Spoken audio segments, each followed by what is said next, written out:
So, continuing our discussion here, we're going to talk about making better slow motion shots. Now, probably the ideal way to do this is if you have access to your footage, you're in the production team. Basically, you want to over crank, you want to shoot more frames than you need, and that way, when you create slow motion shots, you have real slow motion.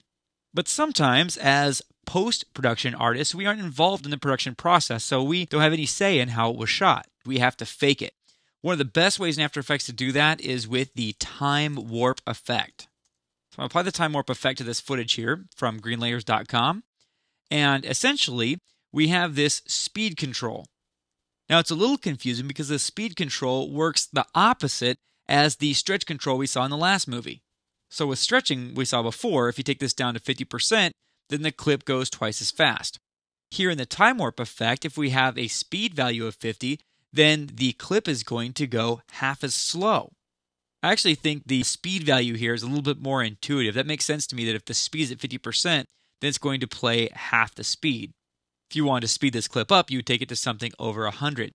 But here's the magic of the time warp effect.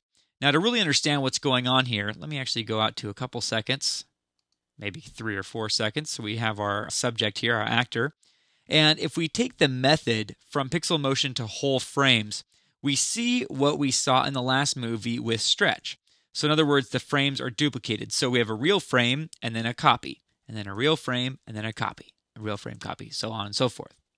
Now, the next method takes a little longer to render, but it's a little bit smoother. It's called frame mix. And what that does is and you can see this here, it blends the opacity of the two frames together.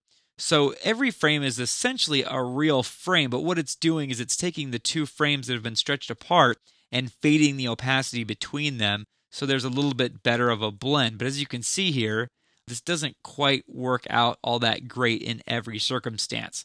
So it kind of looks like he has like a weird stutter effect as we kind of scrub through this here. So the best method to slow footage down is to change this method, or actually just leave it at pixel motion, which is the default. And pixel motion really is magic. And what pixel motion tries to do is to simulate a frame in between.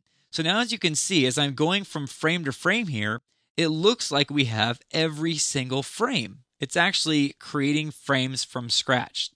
Because it's actually making frames from scratch, trying to imagine what the in-between frames would be, and you're getting such smooth motion out of it, it does take a while to render. So again, ideally, you'd want to shoot this correctly. You'd want to overcrank the footage when you're shooting it.